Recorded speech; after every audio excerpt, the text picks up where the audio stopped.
हाय सो आज की इस वीडियो में हम डिस्कस करेंगे final guidance physics practical exam देने से पहले यहाँ पर जितने भी एक्सपेरिमेंट्स हैं आपके फिजिक्स में, हम सारे एक्सपेरिमेंट्स का यहाँ पर एक बार वाइवा क्वेश्चंस डिस्कस करेंगे। जितने भी एक्सपेरिमेंट्स आपको यहाँ पर दिख रहे हैं, हम सबका वाइवा क्वेश्चंस यहाँ पर डिस्कस करेंगे और छोटा छोटा गाइडेंस मैं आपको यहाँ पर देता जाऊंगा कि क्या आपको वाइवा में पूछा जा सकता है। पिछले 5 साल से मैं फिजिक्स प्रैक्टिकल का एक्सटर्नल एग्जामिनर, जिससे आप लोगों को डर होता है, मैं वही इंसान हूं, मैं एक्सटर्नल एग्जामिनर हूं।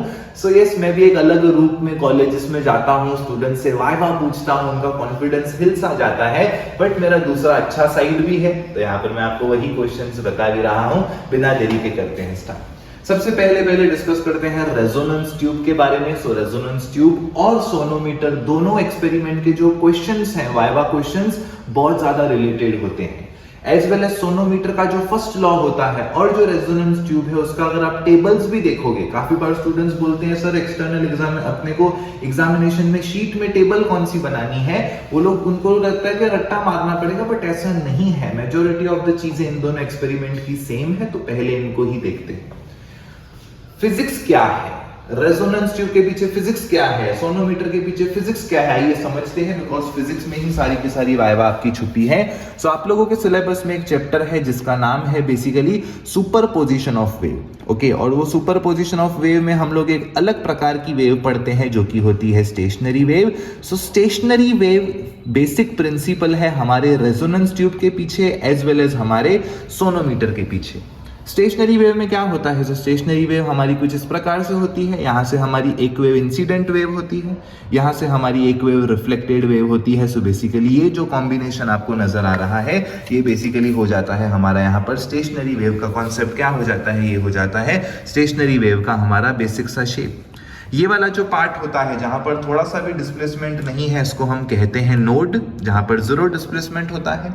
और ये वाला जो हमारा पार्ट हो जाता है उसको हम लोग कहते हैं हमारा एंटी नोड, जिसका डिस्प्लेसमेंट यहाँ पर हमारा मैक्सिमम हो जाता है। आइए देखते हैं हमारे ये सब यहाँ कहाँ बनते हैं। सो अगर मैं रेजोनेंस ट्यूब की बात करूं, रेजोनेंस ट्यूब में आपको आवाज सुनाई देता है बहुत जोर से। क्या हुआ, क्यों सुनाई दी आवाज? बिकॉज यहाँ पर एंटी नोड बनता है और पानी के अंदर यहाँ पर आपका नोड बनता है।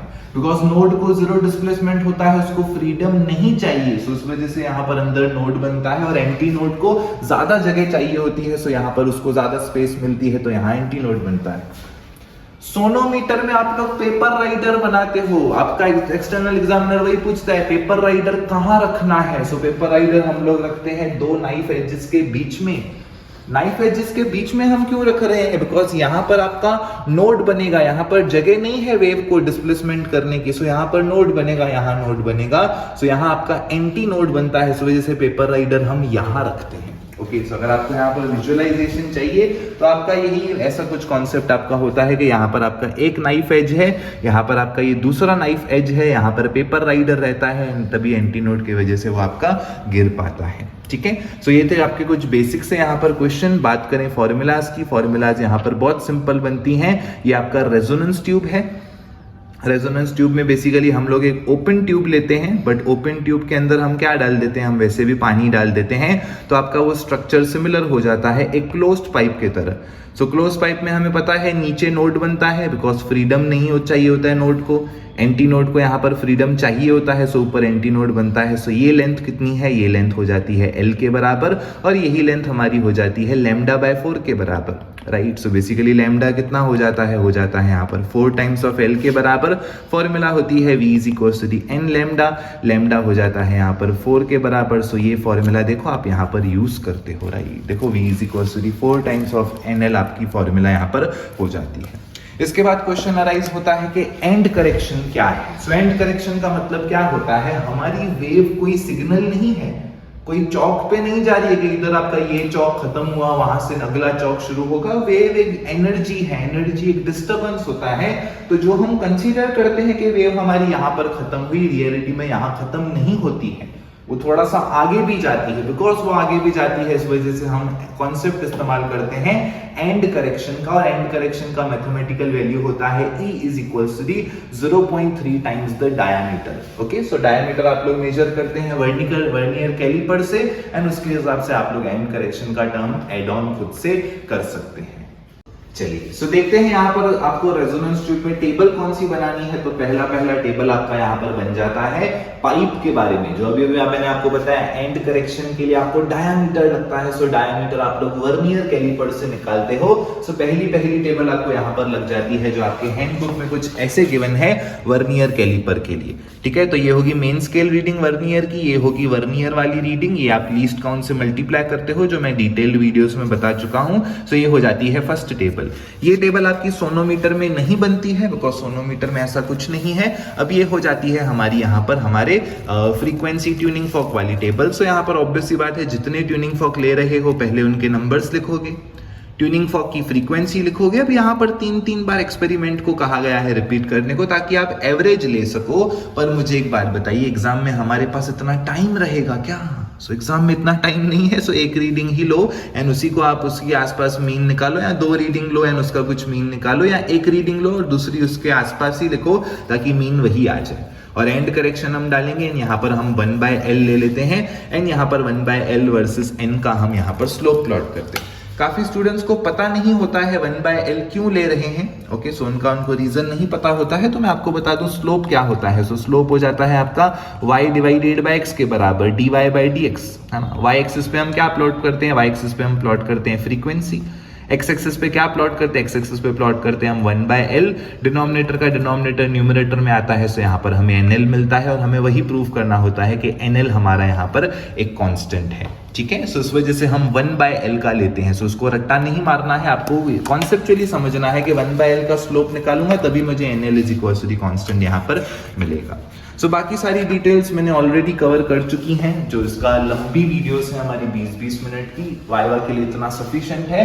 अब सोनोमीटर के 2 एक्सपेरिमेंट हैं, दोनों एक्सपेरिमेंट के बारे में आइए समझने का थोड़ा सा प्रयास करते हैं। दोनों एक्सपेरिमेंट हमारे एक ही फॉर्मूला पे आधारित है, एक बेसिक सी फॉर्मूला है, उस पे ही हमारे दोनों एक्सपेरिमेंट्स आधारित हैं।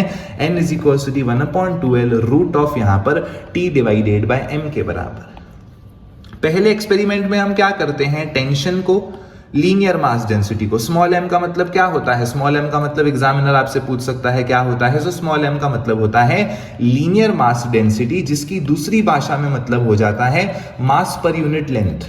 ओके, सो काफी लोगों को लगता है ये वायर का मास है, वायर का मास नहीं है, ये वायर की डेंसिटी है, मास पर unit length of the wire. So ये आपको मैन्युफैक्चरर देता है, जिसने वायर बनाई है आपको, वो आपको स्मॉल m देता है। तो आपको ज्यादा टेंशन लेने की जरूरत नहीं है, ये आपको एग्जाम में प्रोवाइडेड होता है। T का मतलब क्या होता है? T का मतलब होता है टेंशन। टेंशन का मतलब क्या होता है? नीचे हम लोग यहाँ पर वजन लगाते हैं। सो बेसिकली T बराबर हो जाता है यहाँ पर mg के। यानी अगर मुझे NL कांस्टेंट पढ़ना है, फर्स्ट लॉ में हम क्या करते हैं? फर्स्ट लॉ में हम सारे टर्म्स को कांस्टेंट करते हैं।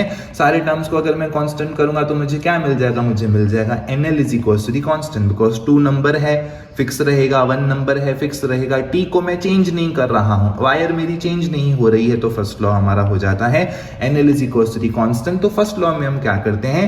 ट्यूनिंग फॉर्क की फ्रीक्वेंसीज को बढ़ाते जाते हैं या ट्यूनिंग फॉर्क की फ्रीक्वेंसीज को कम करते जाते हैं, और साइमल्टेनियसली हम क्या करते हैं? यहाँ पर लेंथ को बढ़ाते जाते हैं। सो मैंने मेरी एक्सपेरिमेंट की वीडियोस में ट्रिक्स बताई है, मैंने मेरी एक्सपेरिमेंट की वीडियोस में टिप्स बताई है कि कैसे आपको पहले से ही आंसर पता होगा। जैसे 5 and 2 हर्ट्ज का अगर आप ट्यूनिंग फॉर्क ले रहे हो तो उसकी लेंथ कौन से रेंज में मिलती है, वो सब मैं डिटेल में बता चुका हूं, एक बार वो वीडियो देख लेना। सो फर्स्ट एक्सपेरिमेंट में मास हमारा फिक्स रहता है, टेंशन वही रहना चाहिए। सो टेंशन होता है mg के बराबर, राइट। सो आपका फर्स्ट एक्सपेरिमेंट में मास को टच नहीं करना है, ट्यूनिंग फॉर्क्स बहुत सारे लेने हैं। सेकंड एक्सपेरिमेंट में क्या होता है? सेकंड एक्सपेरिमेंट में आपको पढ़ना है कि T/L² आपका कांस्टेंट है। ओके, जो सोनोमीटर का सेकंड एक्सपेरिमेंट है उसमें आपको क्या करना है? उसमें आपको पढ़ना है कि T/L² आपका कांस्टेंट है। सो अगर आपको T/L² कांस्टेंट पढ़ना है, या T is directly proportional to L² भी कह सकते हैं। सो सेकंड एक्सपेरिमेंट में हम पढ़ते हैं कि tension is directly proportional to length का स्क्वायर।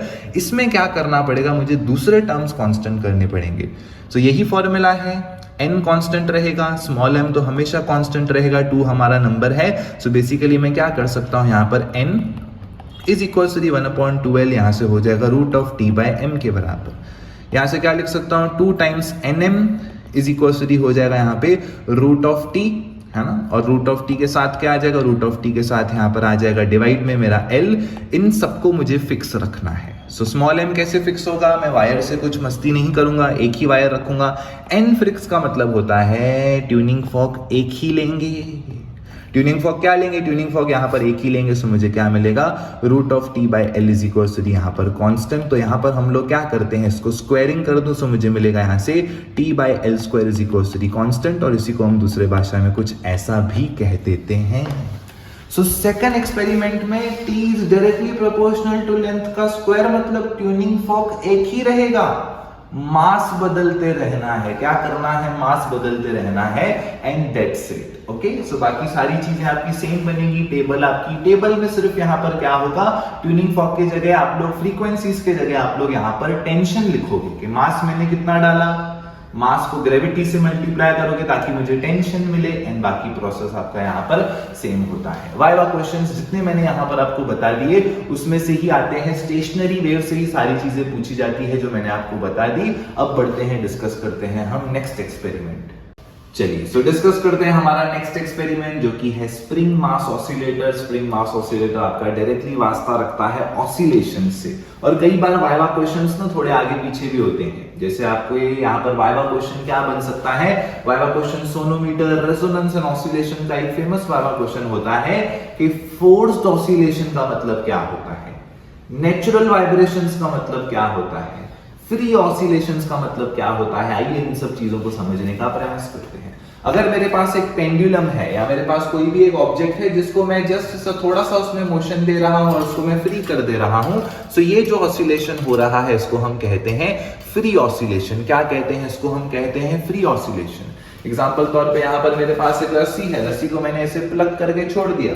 ओके, सो प्लग करके छोड़ दिया, क्या है, ये भी एक फ्री ऑसिलेशन है। सो फ्री ऑसिलेशन का मतलब क्या होता है, जब मैंने एक्सटर्नल फोर्स लगाया, छोड़ दिया, अब वो अपने हिसाब से ऑसिलेशन कर रहा है, अपने हिसाब से मोशन कर रहा है, उसको हम कहते हैं फ्री ऑसिलेशन या फ्री मोशन या नेचुरल फ्रीक्वेंसी पे कर रहा है। ओके, पर अगर मैं एक्सटर्नल फोर्स लगाकर ही रख दूं, अगर मैं क्या करूं, जैसे टेक्स्ट बुक में आपके डायग्राम आता है ऑसिलेशन के आखिरी पेज पे, अगर मैं एक्सटर्नल फोर्स लगाकर ही रख दूं, ऐसी सिचुएशन में जो मोशन होता है उसको हम कहते हैं फोर्स्ड वाइब्रेशन या फोर्स्ड ऑसिलेशन। ओके, चलिए, सो यहां पर अभी हमें डिस्कस करना है स्प्रिंग मास ऑसिलेटर का कॉन्सेप्ट। आप लोगों को बेसिक सा पार्ट यहां पर पता होगा स्प्रिंग का। जो थियोरी में हम देखते हैं कि जो फोर्स होता है वो डायरेक्टली क्या हो जाता है, फोर्स हमारा हो जाता है directly proportional to displacement. Spring के ऊपर जितना मैं यहाँ पर फोर्स लगाऊंगा उतना ज्यादा डिस्प्लेसमेंट होगा, जितना कम फोर्स लगाऊंगा, ये देखो मैं कम फोर्स लगा के छोड़ रहा हूं, सो डिस्प्लेसमेंट कम है। अगर मैं फोर्स ज्यादा लगा के छोड़ू तो आप देख सकते हो यहाँ पर डिस्प्लेसमेंट बहुत ज्यादा है। सो एफ इज प्रोपोर्शनल होता है, यहाँ पर एक्स के बराबर प्रोपोर्शनलिटी की साइन हटती है तो आता है यहाँ पर कांस्टेंट, जिसको हम कहते हैं के का मतलब होता है स्प्रिंग कांस्टेंट। इसी के ऊपर हमारा एक्सपेरिमेंट यहाँ पर ये हो जाता है। सो इस एक्सपेरिमेंट में आपको प्रोसेस तो पूरा पता है, उसमें कुछ ज्यादा चीजें तो है नहीं, बट वाइवा क्वेश्चन यहाँ पर क्या क्या होता है वही देखते हैं। सो के स्प्रिंग कांस्टेंट के डायमेंशंस क्या होते हैं, सो वाइवा क्वेश्चन में ऐसा पूछा जा सकता है। सो उसके डायमेंशन होते हैं यहाँ पर न्यूटन पर मीटर के बराबर, ठीक है। इस वेल एज इसमें और कुछ क्वेश्चंस इन्होंने पीछे भी दिए हैं, उनके ऊपर भी हम नजर घुमाते हैं कि डैम्प्ड ऑसिलेशन क्या होते हैं। डैम्प्ड ऑसिलेशन का मतलब होता है रियलिटी में जितने भी ऑसिलेशंस होते हैं, जो भी मोशन हमारा रियलिटी में होता है, समय के साथ उसका एम्पलीट्यूड कम होते जाते हैं, है ना। जब मैंने मोशन किया सो उसका एम्पलीट्यूड ज्यादा था, स्प्रिंग बहुत ज्यादा डिस्प्लेस हो रही थी, धीरे धीरे क्या होता है, स्प्रिंग का डिस्प्लेसमेंट कम होते जाता है, और मैं अज्यूम करता हूं 10 सेकंड में मेरा मोशन यहाँ पर रुक जाएगा। सो वास्तव के जितने भी हमारे मोशन होते हैं, सारे मोशन हमारे डैम्प्ड ही होते हैं, बिकॉज समय के साथ उनका ऑसिलेशन की कैपेसिटी कम हो जाती है, और अल्टीमेटली जैसे आप देख सकते हो स्प्रिंग की तरह वो रेस्ट पे आ जाते हैं। कुछ सेकंड्स चलेंगे, एम्पलीट्यूड ज्यादा होगा, इवेंचुअली एम्पलीट्यूड उनका कम हो जाएगा, एंड फाइनली कुछ सेकंड बाद अगर आप देखोगे आपको ये रेस्ट पे दिखेंगे। What is linear SHM? SHM word का मतलब क्या होता है? सो लीनियर वर्ड का मतलब यहाँ पर क्या होता है, सिंपल वर्ड का मतलब यहाँ पर क्या होता है, लीनियर सिंपल हार्मोनिक मोशन। सो यहाँ पर लीनियर और सिंपल वर्ड का दोनों का मतलब आपका एक सिमिलर ही होता है कि वन डायमेंशनल मोशन है। क्या है ये, इसका मतलब हो जाता है वन डायमेंशनल मोशन है। आपने देखा होगा टेक्स्ट बुक में हम जो पढ़ते हैं, हमने स्प्रिंग को एक ही एक्सिस पे रखा है। टेक्स्ट बुक के जितने भी डायग्राम्स है उसमें देखो स्प्रिंग को आपने सिर्फ एक्स एक्सिस के अक्रॉस अक्रॉस ही मोशन कराया है, हमने कभी भी रियलिटी कंसीडर नहीं किया। रियलिटी में मैंने स्प्रिंग को हिलाया तो आपने देखा एक्स में भी गई, वाई में भी गई, आगे भी झूली, पीछे भी झूली। बट फिजिक्स के टेक्स्ट बुक में हम हमेशा पढ़ते हैं कि हमारा मोशन वन डायमेंशनल है। सो लीनियर और सिंपल वर्ड का मतलब हो जाता है वन डायमेंशनल। हार्मोनिक वर्ड की बात करूं सो हार्मोनिक वर्ड के कई सारे मतलब हो जाते हैं, जिसमें से पहला मतलब हो जाता है पीरियोडिक मोशन। सो ऑसिलेटरी मोशन हम कंसीडर करते हैं कि पीरियोडिक है। और सेकंड हार्मोनिक का मतलब ऐसा हो जाता है ऐसा मोशन जिसमें एक्सेलरेशन मेरा डायरेक्टली प्रोपोर्शनल है माइनस टाइम्स ऑफ डिस्प्लेसमेंट को, अर्थात फोर्स होता है ma के बराबर। सो जो डायरेक्शन एक्सेलरेशन का होगा वही डायरेक्शन फोर्स का होगा। सो यानी दूसरा मतलब हार्मोनिक का होता है ऐसा मोशन जिसमें आपका फोर्स डायरेक्टली प्रोपोर्शनल हो minus times of displacement. Okay, so यही थे आपके यहाँ पर थ्योरी क्वेश्चंस ऑसिलेशन से रिलेटेड। इससे ज्यादा आपको सिर्फ ग्राफ के बारे में कुछ पूछा जा सकता है कि पोटेंशियल एनर्जी क्या है, काइनेटिक एनर्जी क्या है, वो तो डायरेक्ट फॉर्मूलाज है, उनमें और ज्यादा कुछ भी ऐसा नहीं होता है। चलिए डिस्कस करते हैं यहाँ पर हम experiment of surface tension. Okay, so surface tension का एक्सपेरिमेंट यहाँ पर हम डिस्कस करते हैं। एज ऑफ नाउ हमारे पास किट नहीं है उसकी, क्योंकि इसकी किट यूजुअली थोड़ी सी कॉस्टली जाती है। सो काफी कॉलेजेस में ये होता नहीं है। बट सरफेस टेंशन का वाइवा करना है, वैसे भी हम वाइवा पे फोकस कर रहे हैं, तो आइए देखने का प्रयास करते हैं क्या यहाँ पर हमें बेसिकली करना है। सरफेस टेंशन की फॉर्मूला होती है RH rho g अपॉन में 2 cos ऑफ थीटा। सबसे पहले यहाँ पर टेंशन, सरफेस टेंशन का मतलब क्या होता है आइए समझने का प्रयास करते हैं। Basically viva examiner, external examiner आपसे बेसिक सवाल ही पूछता है। ध्यान देना, जो आप कर रहे हो बस वो वही पूछता है, ज्यादा परेशान करने का किसी का भी मन नहीं होता है। सो सरफेस टेंशन क्या होता है? सो लिक्विड के जो भी मॉलिक्यूल्स सरफेस पे प्रेजेंट होते हैं, लिक्विड के जो भी मॉलिक्यूल सरफेस पे प्रेजेंट होते हैं। वाइवा की एक सबसे बेस्ट बात होती है, जरूरी नहीं है आप आंसर इंग्लिश में ही दो। आपके कॉलेज में मराठी चलती है, मराठी में दे सकते हो, हिंदी चलती है, हिंदी में दे सकते हो। आपके पास फायदा है, इस वजह से मैं आसान भाषा का प्रयास कर रहा हूं। लिक्विड के जो भी मॉलिक्यूल सरफेस पे प्रेजेंट होते हैं उनके ऊपर अनबैलेंस फोर्स होता है। क्या होता है? उनके ऊपर अनबैलेंस फोर्स होता है। बिकॉज ऊपर एयर के मॉलिक्यूल्स है, नीचे लिक्विड के मॉलिक्यूल्स है। एयर के मॉलिक्यूल्स में कुछ भी दम नहीं है, तो सारे लिक्विड के मॉलिक्यूल्स के तरफ अंदर के तरफ हमारे कोहेसिव फोर्सेस एग्जिस्ट करते हैं। क्या करते हैं? अंदर के तरफ हमारे कोहेसिव फोर्सेस एग्जिस्ट करते हैं। बिकॉज हमारे कोहेसिव फोर्सेस एग्जर्ट करते हैं तो यहाँ पर एक प्रकार की पोटेंशियल एनर्जी डेवलप हो जाती है। एंड पोटेंशियल एनर्जी डेवलप हो जाती है तो एक प्रकार की फोर्सेस की वजह से खिंचावपना डेवलप हो जाता है, और उसी को हम कहते हैं टेंशन। क्या कहते हैं? उसी को हम कहते हैं टेंशन। टेंशन का मतलब क्या होता है? Tension is a stretching force. क्या होता है टेंशन? टेंशन होता है हमारा स्ट्रेचिंग फोर्स, और उसी फिनोमेनन को हम कहते हैं surface tension. So surface tension is the property of the liquid in which the molecules at the surface experience a force. Simple, ठीक है। चलिए, तो ये हो गया सरफेस टेंशन का आपका मतलब। अभी यहाँ पर इस एक्सपेरिमेंट में हमको देखना है सरफेस टेंशन वाटर का। तो अभी यहाँ पर फेमस क्वेश्चन आ जाता है कि एंगल ऑफ कांटेक्ट क्या होते हैं। सो देखो, मैं आपको बात बता दूं, अगर आप किसी पानी के लिक्विड वाटर मॉलिक्यूल को आप जमीन पे फेंक दोगे ना, सो लिक्विड मॉलिक्यूल आपको ऐसा दिखेगा। पर अगर आप वही चीज मर्क्यूरी के साथ करोगे, सो मर्क्यूरी के साथ क्या होगा? मर्क्यूरी के साथ आपको वो लिक्विड का ड्रॉप कुछ ऐसा नजर आता है। अगर आपने मर्क्यूरी लिक्विड नहीं देखी है, सो मर्क्यूरी लिक्विड का ड्रॉप आपको कुछ इस प्रकार से यहाँ पर नजर आता है। सो इवेंचुअली यहाँ पर ये ड्रॉप आपको कुछ इस प्रकार से नजर आता है।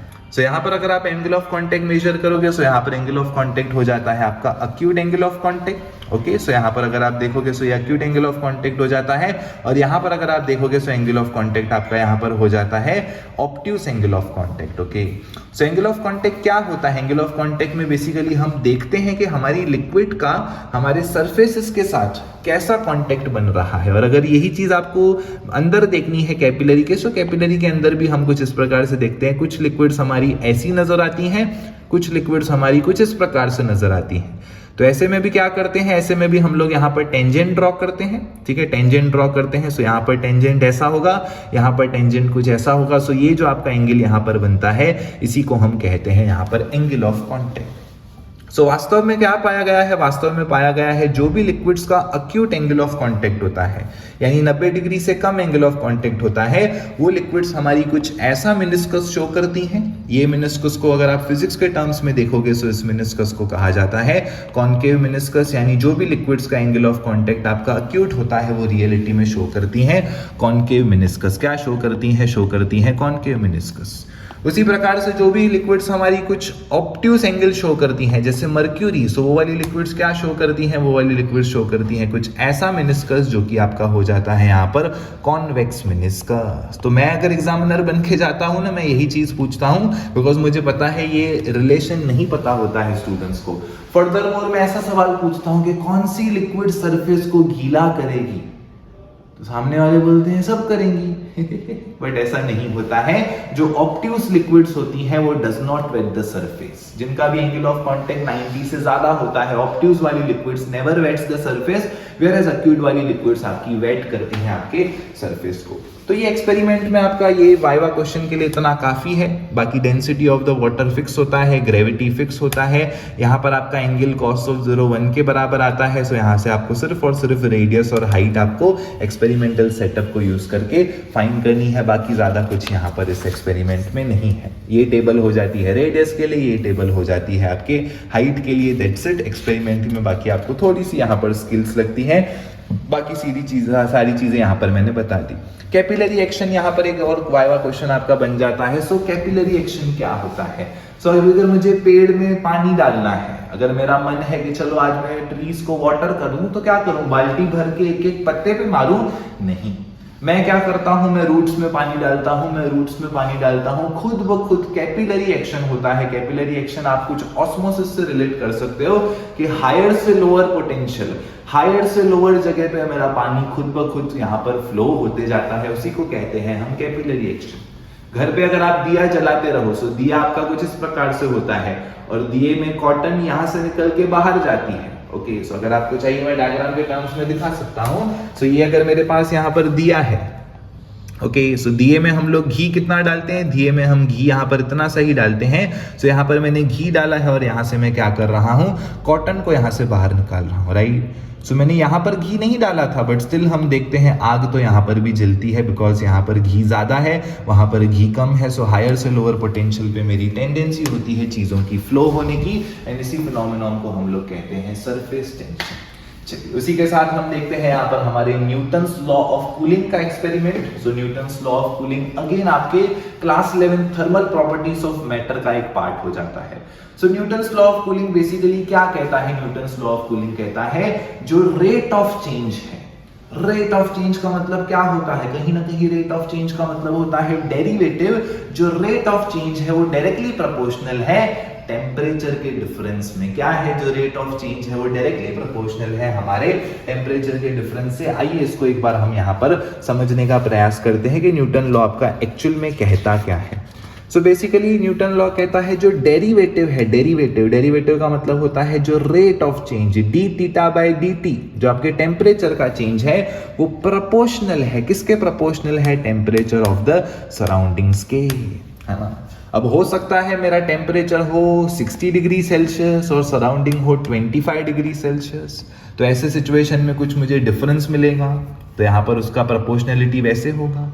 हो सकता है यहाँ पर इनिशियल टेम्परेचर 100 हो और 100 से मेरा 25 पे आना है, सो यहाँ पर 100 माइनस 25 क्या देगा मुझे? यहाँ पर 75 देगा।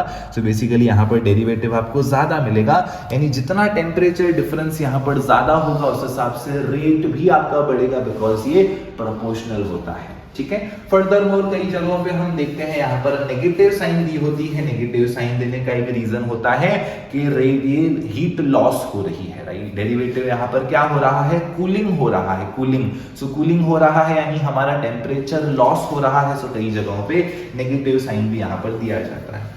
ये एक्सपेरिमेंट बहुत बेसिक सा है, 10th स्टैंडर्ड में भी हो जाता है, 11th स्टैंडर्ड में आपको थ्योरी में आ जाता है, देन 12th स्टैंडर्ड में कुछ कॉलेजेस में आपको प्रैक्टिकल्स के फॉर्म में आ जाता है। यहाँ पर आपको ज्यादा कुछ नहीं करना है, सिर्फ आपको टाइम, टेम्परेचर। टाइम टेम्परेचर आपको नोट करना है बिकॉज इस एक्सपेरिमेंट का जो दिल है वो दिल आपका लाई करता है ग्राफ्स में। सो यहाँ पर अलग अलग प्रकार के ग्राफ्स होते हैं, आइए हम समझने का प्रयास करते हैं। सो पहला ग्राफ तो आपका यही हो जाता है प्रोपोर्शनैलिटी फैक्टर, राइट। आपको पता है अगर दो चीजें डायरेक्टली प्रोपोर्शनल है, अगर मैं कहूं A is directly proportional to B, so graph कैसा बनेगा? सो ग्राफ बनता है स्ट्रेट लाइन। सो देखो अगर आप इन दोनों का ग्राफ प्लॉट करते हो तो यहाँ पर आपको स्ट्रेट लाइन देखने को मिलती है। फर्दरमोर अगर आप लोग टोटल ग्राफ प्लॉट करते हो, सारा rate of cooling total plot करना है, सो रेट ऑफ कूलिंग का जो आपको एक्चुअल ग्राफ मिलता है वो कुछ ऐसे मिलता है जो कि शो कर रहा है कि जैसे जैसे आपका टेम्परेचर बढ़ रहा है, जैसे जैसे आपका समय बढ़ रहा है, तो यहाँ से आपका जो डेरिवेटिव है, आपका कूलिंग ऑब्जेक्ट होते जा रहा है, उसका टेम्परेचर यहाँ से घटता जा रहा है। सो डिपेंड करता है एग्जाम में आपको कौन सा ग्राफ पूछा गया है, सो उस हिसाब से यहाँ पर ये दोनों graphs usually 90% of the cases में पूछे जाते हैं। सो यहाँ पर हमने सोनोमीटर के 2 एक्सपेरिमेंट, रेजोनेंस ट्यूब का 1 experiment, Newton's law of cooling, spring mass oscillator, surface tension, 6 experiments के ऊपर थोड़ा सा चर्चा किया है। डिस्कस करते हैं अब हम नेक्स्ट एक्सपेरिमेंट्स। चलिए, सो यहाँ पर अब हम डिस्कस करते हैं थोड़ा सा इलेक्ट्रिसिटी का पार्ट। इसमें current sensitivity, potentiometer, internal resistance of a cell, Kelvin's method, Wheatstone's bridge, meter bridge सब कुछ आ जाता है। आइए पहले थोड़ा आपसे मैं सवाल पूछता हूँ, मुझे बताइए ये मीटर ब्रिज है या ये केल्विन्स मेथड है? ओके, इसका आंसर मैं नहीं देने वाला हूं आप लोगों को, आपको अपैरेटस देख के खुद पहचानना है ये क्या है एक्चुअल में। ओके, केल्विन्स मेथड है या मीटर ब्रिज है? थोड़ी देर में आप इसका सोच के आंसर दे सकते हैं, जब तक हम थोड़ा सा यहाँ पर हम वाइवा का पार्ट डिस्कस करते हैं हमारे थ्योरेटिकल पार्ट में। चलिए, सो यहाँ पर सबसे पहले एक ही प्रिंसिपल है जिसके बेसिस पे हमारे 2 एक्सपेरिमेंट हो जाते हैं, जिसका नाम है हमारा meter bridge, right. Not meter bridge, Wheatstone's network. So Wheatstone ने बेसिकली क्या किया था? व्हीटस्टोन ने हम लोगों को एक ऐसा नेटवर्क बना के दिया जिस नेटवर्क के मदद से हम क्या कर सकते हैं, अगर मुझे 3 चीजों का रेजिस्टेंस पता है, ओके, मुझे 3 चीजों का रेजिस्टेंस अगर पता है, इसका रेजिस्टेंस पता है, इसका रेजिस्टेंस पता है और इसका रेजिस्टेंस पता है, तो मैं किसी एक अननोन चीज का रेजिस्टेंस बता पाऊंगा कंपैरिजन करके। ओके, पोटेंशियोमीटर में हम लोग वोल्टेजेस कंपेयर करते हैं, व्हीटस्टोन्स network, metre bridge, Kelvin's method, इसमें हम रेजिस्टेंसेस कंपेयर करते हैं। हो सकता है एग्जामिनर आपसे पूछे डिफरेंस क्या है दोनों में। ओके, सो यहाँ पर हम रेजिस्टेंस कंपेयर करते हैं। सो बेसिकली यहाँ पर आपका लॉ क्या कहता है? लॉ आपका कहता है जो भी लेफ्ट साइड के रेजिस्टेंसेस हैं, यानी P divided by S is equal to हो जाता है Q डिवाइडेड बाय R, और इस कंडीशन को हम कहते हैं बैलेंस कंडीशन। बैलेंस कंडीशन कब अचीव होती है? बैलेंस कंडीशन हमारी तब अचीव होती है जब हमारी गैल्वेनोमीटर के थ्रू करंट 0 हो। जब क्या हो? जब हमारे गैल्वेनोमीटर के थ्रू करंट 0 हो के। चलिए, सो अभी ये है हमारा बेसिक सा प्रिंसिपल। इसको क्या बोलते हैं? इसको हम कहते हैं व्हीटस्टोन्स ब्रिज, व्हीटस्टोन्स नेटवर्क कहते हैं। ये किताबी कॉन्सेप्ट है। ओके, इसको रियलिटी में अचीव करने के लिए हम थोड़ा सा मॉडिफिकेशन करते हैं। वो जो मॉडिफिकेशन हम करते हैं वो बेसिकली हमारा हो जाता है पहला मीटर ब्रिज। क्या हो जाता है? यहाँ पर हो जाता है मीटर ब्रिज। सो एक साइंटिस्ट ने सोचा कि इसको हम रियलिटी में कैसे यूज कर सकते हैं, तो वो साइंटिस्ट ने क्या बोला, हम 2 रेजिस्टर्स तो यहाँ पे लेंगे, ठीक है, एक नोन रेजिस्टर रहेगा, एक अननोन रेजिस्टर रहेगा, बट ये 2 रेजिस्टर्स लेने की जगह हम क्या ले लेते हैं? हम लोग ले लेते हैं 1 मीटर की वायर। क्या कर देते हैं? हम लोग ले लेते हैं यहाँ पर 1 मीटर की वायर, बिकॉज वायर में भी क्या होता है? वायर में भी हमारा रेजिस्टेंस होता है R इज प्रोपोर्शनल टू होता है अपना रो L बाय यहाँ पे A के बराबर, है ना। R is equals to the होता है हमारा यहाँ पे रो L बाय A के बराबर। रेजिस्टिविटी सेम है बिकॉज वायर सेम है, area of cross section same है बिकॉज एक ही वायर है, सो R हो जाता है प्रोपोर्शनल टू L के बराबर। यानी जितना रेजिस्टेंस मेरा लेफ्ट गैप में है उतनी ही लेंथ मुझे लेफ्ट गैप में मिलेगी, है ना। टेक्स्ट बुक में थोड़ा सा अलग फॉर्मेट में दिया है, बट मैं आपको राइट और लेफ्ट गैप के टर्म्स में समझा रहा हूं। जितना रेजिस्टेंस मेरे राइट गैप में है उतनी ही लेंथ यहाँ पर मुझे राइट गैप में मिलेगी। सो ये हो जाता है हमारा यहाँ पर बेसिक सा फॉर्मूला हमारे केल्विन्स मेथड का, एज वेल एज हो जाता है हमारा बेसिक सा फॉर्मूला यहाँ पर हमारे मीटर ब्रिज का, ठीक है। सो ये बेसिक सा फंडा है। आइए अब इसी को थोड़ा सा हम यहाँ पर देखने का प्रयास करते हैं, थोड़ा सा हम समझने का यहाँ पर प्रयास करते हैं। तो यहाँ पर क्या पड़ा है? यहाँ पर हमारे पास है एक वायर। तो ये वायर में आपके 2 रेजिस्टेंस नीचे वाले आ जाते हैं, बिकॉज हम लोग क्या करते हैं? गैल्वेनोमीटर को कनेक्ट करते हैं जॉकी से। तो जॉकी जहां पर भी मेरी टैप करूंगा ओके, जहां पर भी जॉकी टैप की, सो ये बन जाएगा मेरा लेफ्ट गैप की लेंथ, ये बन जाएगी यहां से मेरी राइट गैप की लेंथ। ओके, सो बेसिकली जो 4 रेजिस्टर्स हम देख रहे थे हमारे व्हीटस्टोन ब्रिज में, ये है आपका लेफ्ट गैप का रेजिस्टर लेफ्ट, ये है आपका राइट गैप का रेजिस्टर राइट, ये वाली वायर में का भी कुछ रेजिस्टेंस होगा, ये है आपका तीसरा रेजिस्टर, ये हो जाता है यहाँ से आपका चौथा रेजिस्टर। चलिए, सो ये चारों रेजिस्टर्स यहाँ पर मैंने आपको दर्शा दिए कि चारों रेजिस्टर्स हमारे कौन से हैं। अब यहाँ पर हम देखते हैं कि इसको करना कैसे है, क्या करना है क्या नहीं करना है। सो हमारी शर्त क्या थी? हमारी शर्त थी गैल्वेनोमीटर के थ्रू करंट क्या होना चाहिए, गैल्वेनोमीटर के थ्रू करंट हमारा यहाँ पर 0 होना चाहिए, और वो हमारा कैसे अचीव होगा ये हम यहाँ पर देखते हैं। सो यहाँ पर हम कुछ एग्जांपल यूज करते हैं तराजू का।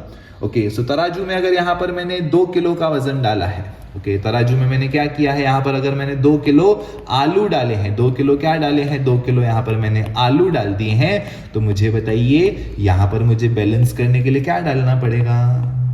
कमाओ, सो यहाँ पर बैलेंस करने के लिए क्या डालना पड़ेगा, सो यहाँ पर बैलेंस करने के लिए भी मुझे 2 kg का एक वजन रखना पड़ेगा, तब जाके ये बैलेंस होंगे। सेम सिचुएशंस हमारी यहाँ पर भी होती हैं। हमको यहाँ पर एक्सपेरिमेंट में 2 रेजिस्टेंस बॉक्स नहीं दिए होते हैं, ये चीज याद रखना। एक्सपेरिमेंट में हमको 2 रेजिस्टेंस बॉक्स नहीं दिए होते हैं, हमको दिया गया होता है एक अननोन सा रेजिस्टर। क्या दिया गया होता है? दिया गया होता है हमें अननोन सा रेजिस्टर। सो वो अननोन रेजिस्टर हमको कनेक्ट करना पड़ता है यहाँ पर एक गैप में, ठीक है। अब काफी लोगों को नहीं पता होता है, उन लोगों को लगता है अभी अननोन रेजिस्टर दिया है तो हमको ईमानदारी से ही एक्सपेरिमेंट करना है, पर मैं आपको बता दूं आप ये एक्सपेरिमेंट चाहकर भी ईमानदारी से नहीं कर सकते हो। अब आपको पता ही नहीं है वहां पर कौन सा रेजिस्टर है, तो आप यहां से वैल्यूज कैसे निकालोगे? आपको कुछ पता ही नहीं है वहां पर वजन कितना रखा है, तो आप आलू कैसे भरोगे? तो क्या करना रहता है, पहले ही अपने डिजिटल मल्टीमीटर से इसका रेजिस्टेंस देख लो कि कितना है। अप्रोक्सीमेट वैल्यू आपको पता चलती जाएगी, थोड़ा बहुत फ्लक्चुएशन होता है बट अप्रोक्सीमेट वैल्यू आपको पता चल जाएगी। समझो 50 है, सो अगर इसका रेजिस्टेंस आपको 50 मिल रहा है तो यहां से आप पहले 30 निकालो, फिर 50 निकालो, फिर 80 निकालो, और ऐसे करते करते एक्सपेरिमेंट करते जाओ, जो कि मैं वीडियो में यहाँ पर बता चुका हूँ। सो हमको वही करना है कि ऐसी लेंथ यहाँ पर ढूंढनी है। यहाँ से रेजिस्टेंस अगर 50 निकाला है और इसका रेजिस्टेंस भी 50 है, सो बैलेंसिंग लेंथ मुझे 50 पे मिलना चाहिए। 50 पे मुझे गैल्वेनोमीटर का करंट 0 दिखना चाहिए, यानी कुछ भी डिफ्लेक्शन उसमें नहीं होना चाहिए। और इसी पॉइंट को हम लोग कहते हैं नल पॉइंट। क्या कहते हैं? मीटर ब्रिज की इसी पॉइंट को हम लोग कहते हैं नल पॉइंट। ओके, चलिए। सो मीटर ब्रिज में क्या होता है, लेफ्ट गैप में आपका यहाँ पर रेजिस्टेंस कनेक्ट होता है, रेजिस्टेंस बॉक्स, और राइट गैप में क्या कनेक्ट होता है, राइट गैप में यहाँ पर आपका अननोन रेजिस्टेंस एक्स कनेक्ट होता है। अब यहाँ पर ये एक्सपेरिमेंट के बाद आ जाता है केल्विन्स मेथड, ठीक है। तो केल्विन क्या सोच रहा था, केल्विन सोच रहा था कि हम लोग ना एक्स्ट्रा चीजें कर रहे हैं। ओके, केल्विन सोच रहा था हम लोग क्या कर रहे हैं कि गैल्वेनोमीटर कनेक्ट कर रहे हैं पहले बीच में, फिर गैल्वेनोमीटर से जॉकी कनेक्ट कर रहे हैं। केल्विन ने कहा हम लोग गैल्वेनोमीटर को एक जगह पे लगा देते हैं और हम बीच में से सीधा यहाँ पर जॉकी निकालते हैं। क्या करते हैं, बीच में से हम लोग यहाँ पे सीधा जॉकी निकालते हैं। सो केल्विन्स मेथड में हम लोग क्या करते हैं, केल्विन्स मेथड में हम लोग गैल्वेनोमीटर का रेजिस्टेंस फाइंड करते हैं। किसका रेजिस्टेंस फाइंड करते हैं? गैल्वेनोमीटर का रेजिस्टेंस। मैं एक बात आपको वापस बता दूं, मेरी यहाँ पर 8-8 मिनट से लेके 25-25 मिनट तक के एक्सपेरिमेंट्स एक एक कवर्ड हैं, तो ऐसा मत सोचना ये नहीं बताया वो नहीं बताया, ये ओवरव्यू वीडियो है, ठीक है। जज मत करना। केल्विन्स मेथड में मेरा अच्छा खासा लेक्चर बना हुआ है, इसी लैब के अंदर है, पूरा एक्सपेरिमेंट करके दिखाया है। सो डिटेल्ड वीडियोस अलग से हमारी ऑलरेडी हैं, यहाँ पर हम ओवरव्यू और वाइवा पर्सपेक्टिव देख रहे हैं। सो केल्विन ने क्या कहा, केल्विन ने कहा कि हम लोग क्या करते हैं, हम लोग लेफ्ट गैप में सीधा गैल्वेनोमीटर लगा देते हैं। क्या करते हैं, लेफ्ट गैप में हम लोग सीधा क्या कर देते हैं, यहाँ पर हम लोग, ये मैं आपका मीटर ब्रिज बना रहा हूँ पूरा सेटअप, ठीक है। सो हम लोग क्या कर देते हैं, यहाँ पर हम लोग सीधा गैल्वेनोमीटर ही यहाँ पर कनेक्ट कर देते हैं। ओके, और यहाँ पर हम लोग लगा देते हैं रेजिस्टेंस बॉक्स, और बीच में हमारा है यहाँ पर जॉकी, और सेम प्रोसेस वहां पर रिपीट करते हैं। बट यहाँ पर क्या होता है केल्विन्स मेथड में, यहाँ पर हम लोग कोशिश करते हैं कि गैल्वेनोमीटर में 0 डिफ्लेक्शन आए। ओके, प्रॉपर बैलेंस पॉइंट आपका, प्रॉपर यहाँ पर नल पॉइंट आपको देखने को मिले। बट गैल्वेनोमीटर में हम यहाँ पर हम क्या करते हैं, गैल्वेनोमीटर में 0 निकालते हैं। क्या निकालते हैं, यहाँ पर 0 निकालते हैं। सो इसी वजह से यहाँ की जो हमारी बैलेंस पॉइंट होती है उसको हम लोग कई बार बोलते हैं नल पॉइंट। क्या बोलते हैं, यहाँ की जो बैलेंस पॉइंट होती है उसको कई बार हम लोग नल पॉइंट भी बोलते हैं। पर जो हम लोग केल्विन्स मेथड में करते हैं, सो केल्विन्स मेथड में हम लोग बोलते हैं गैल्वेनोमीटर हमारा कहीं पर भी होने दो। केल्विन ने क्या किया, थोड़ा सा मॉडिफाई कर दिया। केल्विन ने बोला गैल्वेनोमीटर जरूरी नहीं है जीरो पे आए। ओके, रियोस्टेट को हम हटाते हैं यहां से, मैंने वीडियो में करके दिखाया है। सो रियोस्टेट को यहां से हम हटाते हैं। सो हो सकता है मेरा गैल्वेनोमीटर 10 पे दिखा रहा है रीडिंग शुरू में ही। ओके, केल्विन्स मेथड में हो सकता है मेरा गैल्वेनोमीटर शुरू में ही 10 की रीडिंग दिखा रहा है, तो हम वो पॉइंट ढूंढेंगे जहां पर गैल्वेनोमीटर मेरा डिफ्लेक्शन ना हो, मतलब 0 पे नहीं पहुंचे। अगर 10 पे है तो थ्रू आउट द एक्सपेरिमेंट उस लेंथ पे 10 पे ही आना चाहिए। इस वजह से जो केल्विन्स मेथड की हमारी पॉइंट होती है उसको हम लोग कहते हैं बैलेंस पॉइंट। ओके, क्या कहते हैं उसको, कहते हैं बैलेंस पॉइंट। ऊपर वाली बैलेंस पॉइंट को क्या कहते हैं, मीटर ब्रिज में बैलेंस पॉइंट को ही नल पॉइंट बोलते हैं, बिकॉज हम गैल्वेनोमीटर को 0 रखने का प्रयास करते हैं, जबकि केल्विन्स मेथड में उसी पॉइंट को हम कहते हैं बैलेंस पॉइंट। फिजिक्स में कुछ भी फर्क नहीं है, लेफ्ट गैप का रेजिस्टेंस है G, यहाँ पर लेंथ हो जाएगी लेफ्ट गैप वाली, राइट गैप का रेजिस्टेंस है R, यहाँ पे लेंथ हो जाएगी राइट गैप वाली। फिजिक्स में यहाँ पर कुछ भी चेंज नहीं है, सिर्फ एक्सपेरिमेंट में यहाँ पर गैल्वेनोमीटर बीच में है, गैल्वेनोमीटर साइड में है, और इसमें हम लोग गैल्वेनोमीटर यहाँ पर जॉकी और गैल्वेनोमीटर बीच में लगाते हैं। चलिए, सो इसी प्रकार से हमारा थ्योरी पार्ट डिस्कस हो जाता है कुछ एक्सपेरिमेंट्स का। अब यहाँ पर डिस्कस करते हैं हम एक्सपेरिमेंट हमारा पोटेंशियोमीटर का। एक्सपेरिमेंट क्या डिस्कस करते हैं हम लोग experiment of potentiometer. Potentiometer experiment discussion में थोड़ा हैवी लगता है। सेल्स कॉलेजेस में अपने अपने हिसाब से होते हैं, कभी E1 डिवाइडेड बाई 2 वाला फॉर्मेट होता है, कभी कभी लोगों को सम एंड डिफरेंस मेथड भी कराते हैं। ओके, सो अभी करंट इलेक्ट्रिसिटी का वन शॉट मैंने डाला है, आप लोग देख सकते हो।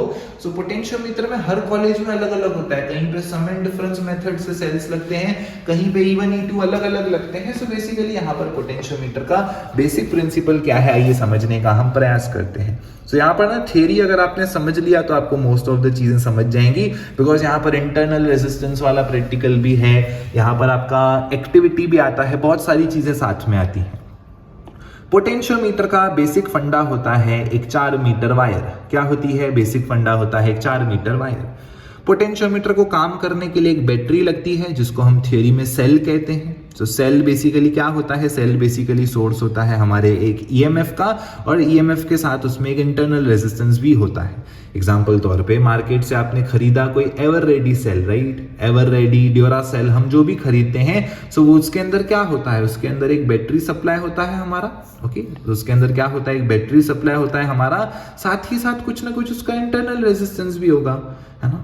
अब इंटरनल रेजिस्टेंस काफी लोगों को हजम ही नहीं होता है, तो मुझे एक बात तो बताना जरा, जितने भी इंसान लोग दुनिया में हैं, सबका खुद का कुछ ना कुछ इम्यूनिटी सिस्टम होता है, एग्री करते हो क्या? जितने जानवर दुनिया में हैं उनका भी कुछ ना कुछ इम्यूनिटी सिस्टम होता है। सो बेसिकली जितने इलेक्ट्रिकल कंपोनेंट्स होते हैं सबका कुछ ना कुछ इंटरनल रेजिस्टेंस भी होता है।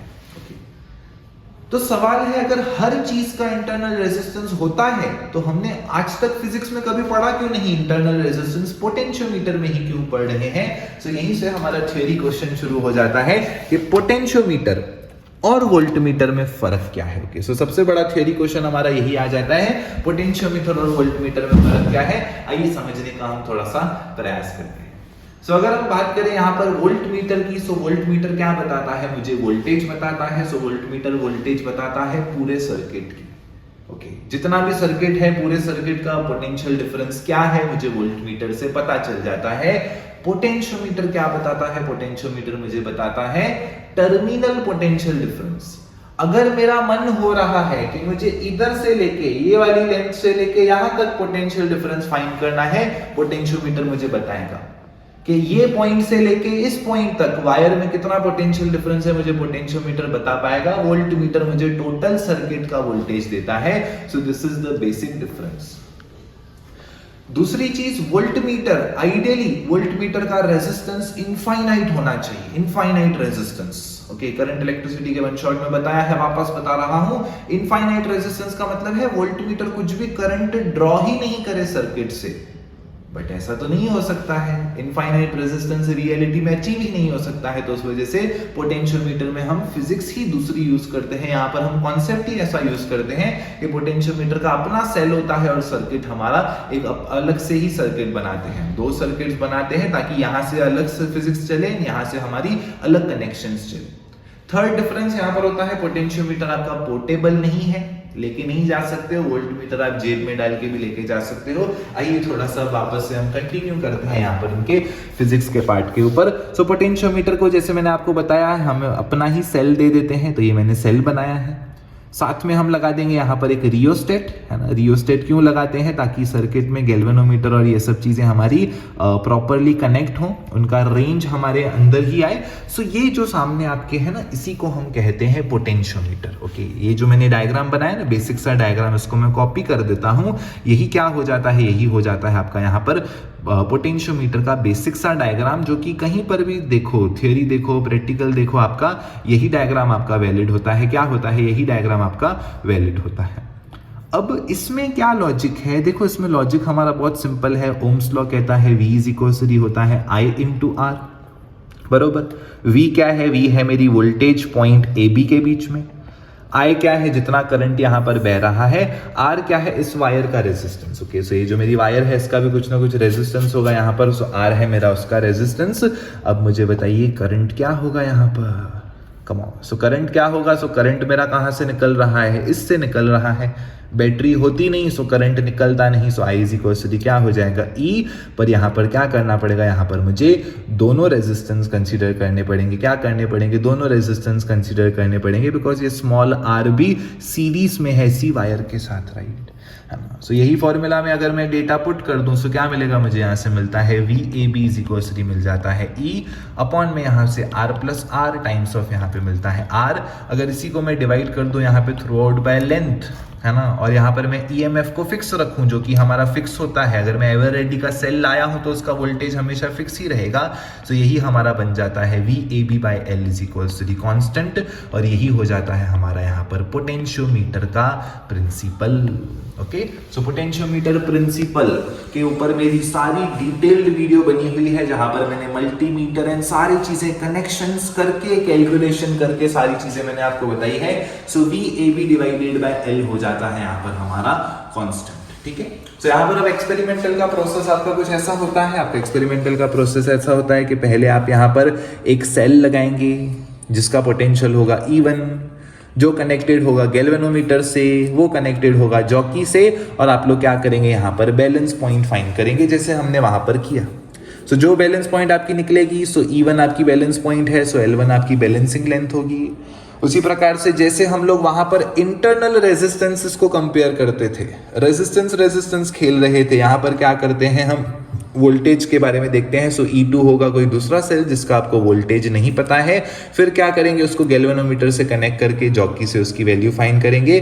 सो E2 इज इक्वल टू हो जाएगा L2 के बराबर। यही हो जाती है फॉर्मूला आपकी, है ना। L1 L2 एक्सपेरिमेंटली मिला, E1 आपको दिया रहेगा, या E1 फाइंड करना होगा, E2 आपको दिया रहेगा। सो इस फॉर्मूला की मदद से आप इसको कर सकते हो। यही हो जाता है हमारा यहाँ पर बेसिक सा फंडा behind the potentiometer experiment as well as जो पोटेंशियोमीटर की हमारी एक्टिविटी है। अब यहाँ पर डिस्कस करते हैं हम न्यू चीज। सो यहाँ पर हो जाता है एक एक्सपेरिमेंट इंटरनल रेजिस्टेंस से रिलेटेड। सो फॉर्मूला हो जाती है R is equal to R upon में L1 minus L2 divided by L2 के बराबर। काफी लोगों को ये फॉर्मूला का ना मीनिंग ही नहीं पता होता है। ओके, पता ही नहीं होता है कि मीनिंग क्या है, कौन सी क्या चल रहा है, क्या नहीं चल रहा है। सो बेसिकली ये फॉर्मूला में L1 L2 क्या है, सो उसके लिए हमको समझना पड़ेगा यहाँ पर वही डायग्राम। सो यहाँ पर 4 मीटर की होती है पोटेंशियोमीटर वायर। यहाँ पर हम लगा देते हैं जो पोटेंशियोमीटर को, वायर को चलने के लिए EMF चाहिए, वो नीचे लगेगा रियोस्टेट, ताकि गैल्वेनोमीटर हमारा रेंज के बाहर नहीं जाए। अब हम क्या करते हैं? यहाँ से लगा देते हैं एक सेल जिसका नाम है E1, जिसके अंदर की लगी है K1, जो कनेक्टेड है हमारे गैल्वेनोमीटर से, एंड फाइनली कनेक्टेड है हमारे जॉकी से। तो पहले क्या करते हैं? पहले हम लोग ये K1 को कनेक्टेड रखते हैं, और E1 के वजह से जो भी हमारी लेंथ आ रही है L1 मेजर करते हैं। सो जो E1 के वजह से लेंथ आ रही है, जो हमारे नॉर्मल सर्किट के वजह से लेंथ आ रही है बिना रेजिस्टेंस बॉक्स को छुए, उस लेंथ को हम लोग कहते हैं यहाँ पर L1। क्या कहते हैं? उस लेंथ को हम कहते हैं यहाँ पर L1। बट उसके बाद यहाँ पर हम क्या करते हैं? एक दूसरा भी ये सर्किट अरेंजमेंट करते हैं, जो यहाँ पर मैं आपको नहीं दिखा सकता हूँ बिकॉज सेटअप यहाँ पर नहीं है। सो बेसिकली उसमें अपन क्या करते हैं? उसमें हम साथ में रेजिस्टेंस बॉक्स को भी कनेक्ट करते हैं। क्या करते हैं? हम साथ में रेजिस्टेंस बॉक्स को भी कनेक्ट करते हैं। सो जब रेजिस्टेंस बॉक्स को कनेक्ट किया है और वापस से ये एक्सपेरिमेंट करते हैं तब जो लेंथ आती है उसको हम कहते हैं यहाँ पर L2, ठीक है। सो ये वाला पार्ट में भी आपको कम समझा हो, है ना, मे भी कम समझा हो बिकॉज थ्योरी है आखिर भी ये, और एक्सपेरिमेंट अलग होता है, किसी के कॉलेज में कैसी किट होगी, किसी के कॉलेज में कैसी किट होगी, बट लॉजिक वही होता है। L1 आपकी होती है नेचुरल लेंथ, ओके, और L2 आपकी होती है जब रेजिस्टेंस बॉक्स को आपने यूज किया है वो वाली लेंथ। तो यही हो जाता है यहाँ पर आपका बेसिक फंडा behind the concept of internal resistance. चलिए अब उसके साथ साथ यहाँ पर एक और टॉपिक आ जाता है जिसका नाम है current sensitivity. So current sensitivity basically मैं आपको सेंसिटिविटी वर्ड का थोड़ा सा मतलब बता दूं तो आपको थोड़ा सा फील आने लगेगा कि सेंसिटिविटी क्या होती है। सो एग्जांपल तौर पे मेरे पास एक गाड़ी है, राइट, मेरे पास एक 125 सीसी की गाड़ी है। सो 125 सीसी की गाड़ी है और मेरे पास यहाँ पर एक 1000 सीसी बाइक है। सो बेसिकली 125 सीसी की गाड़ी मुझे क्या बताएगी, 125 सीसी की गाड़ी मुझे बताएगी कि 100 की स्पीड और 10 की स्पीड से डिफरेंस मुझे बता पाएगी, राइट, है ना, कि 10 से लगे 20 तक की स्पीड है। सो 10 से 20 तक की स्पीड में बीच में यहाँ पर 10 लाइन्स होगी। कितनी लाइन्स होगी, यहाँ पर मेरे पास 10 लाइन्स होंगी।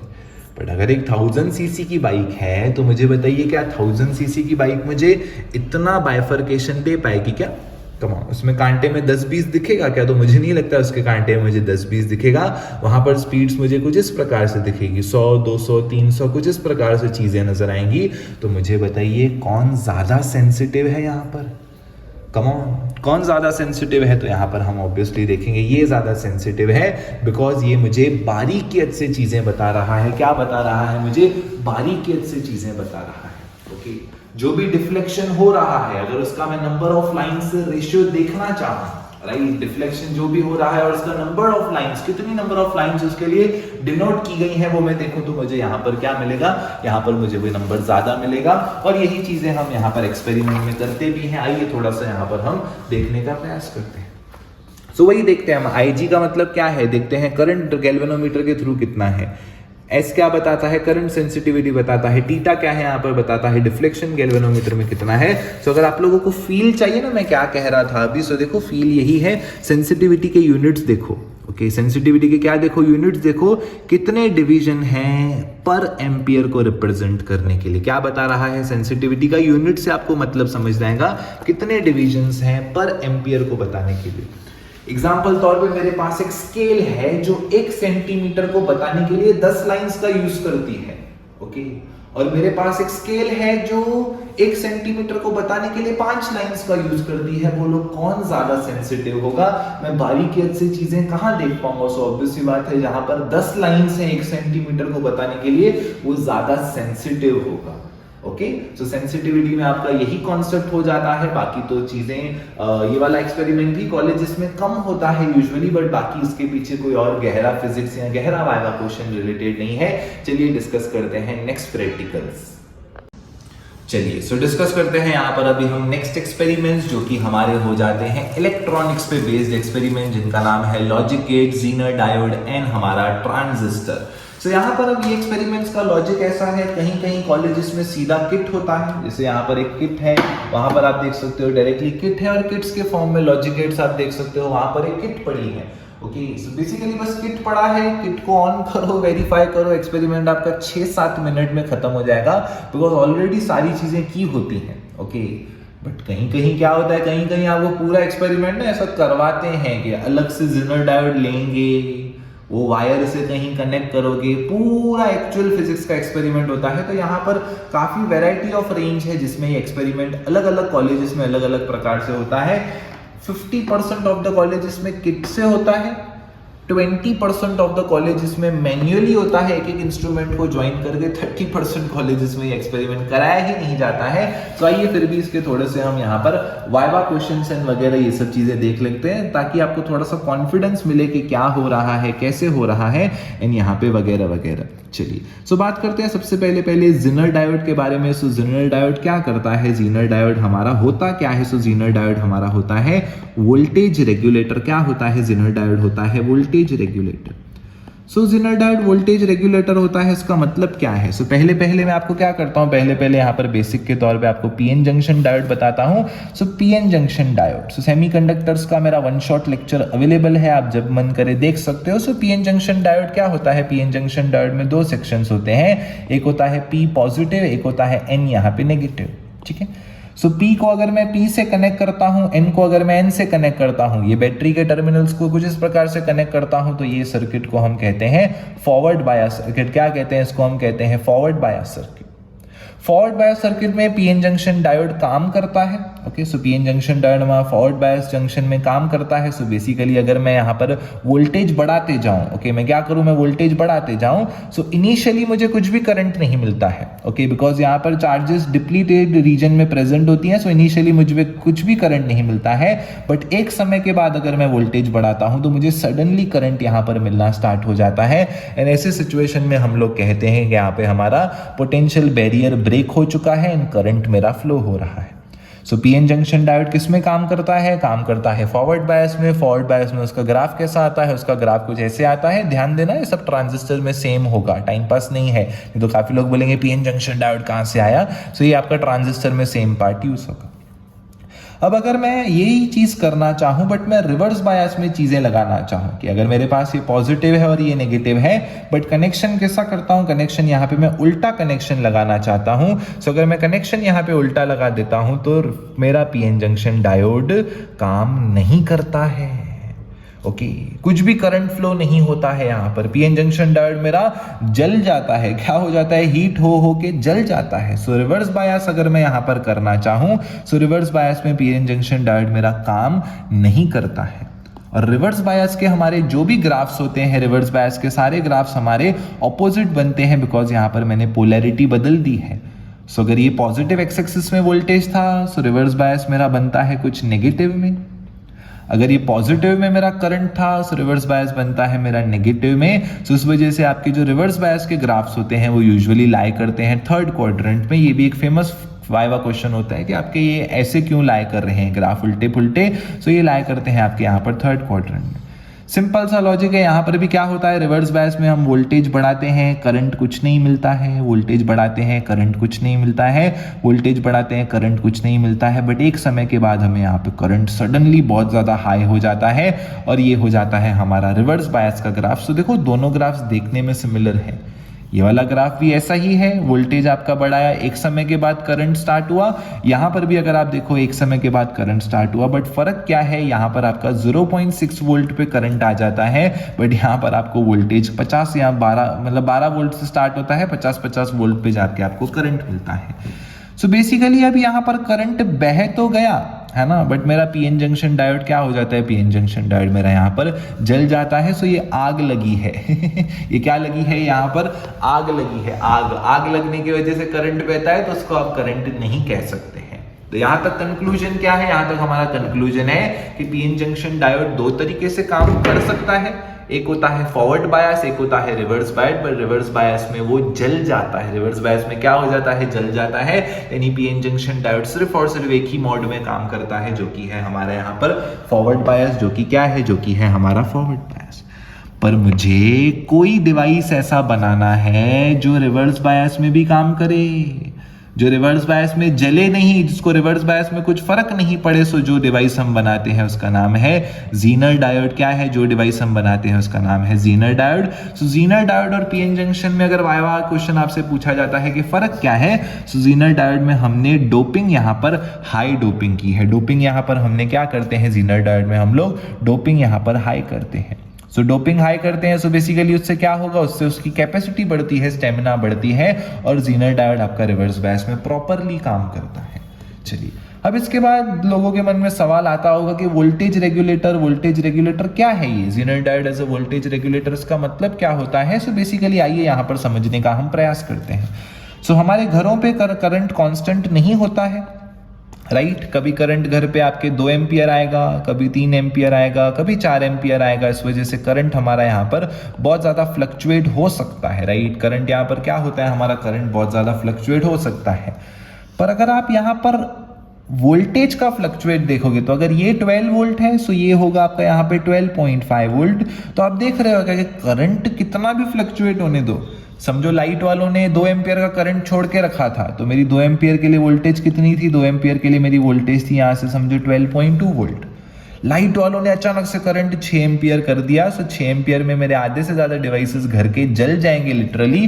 पर अगर आप यहाँ पे जिनर डायोड लगाते हो तो आपका वोल्टेज सिर्फ और सिर्फ यहाँ पे बढ़ेगा। समझो पहले 12.2 था तो अब वोल्टेज हुआ होगा 12.4, यानी आप देखो करंट भले ही बहुत ज्यादा बड़ा है पर वोल्टेज यहाँ पर मिनिमल बड़ी है। वोल्टेज यहाँ पर क्या बड़ी है, वोल्टेज यहाँ पर मिनिमल बड़ी है। ओके सो यही हो जाता है आपका कॉन्सेप्ट यहाँ पर रिवर्स बायस का। यही क्या हो जाता है कॉन्सेप्ट आपका यहाँ पर रिवर्स बायस का कॉन्सेप्ट। ओके यही क्या हो जाता है कॉन्सेप्ट ऑफ रिवर्स बायस, और यही हो जाता है आपका यहाँ पर जिनर डायोड का थ्योरी पार्ट आपका समाप्त। Okay so PN junction diode जरूरी था बताना तभी जिनर समझेगा। सो जिनर डायोड अब आपको समझ गया।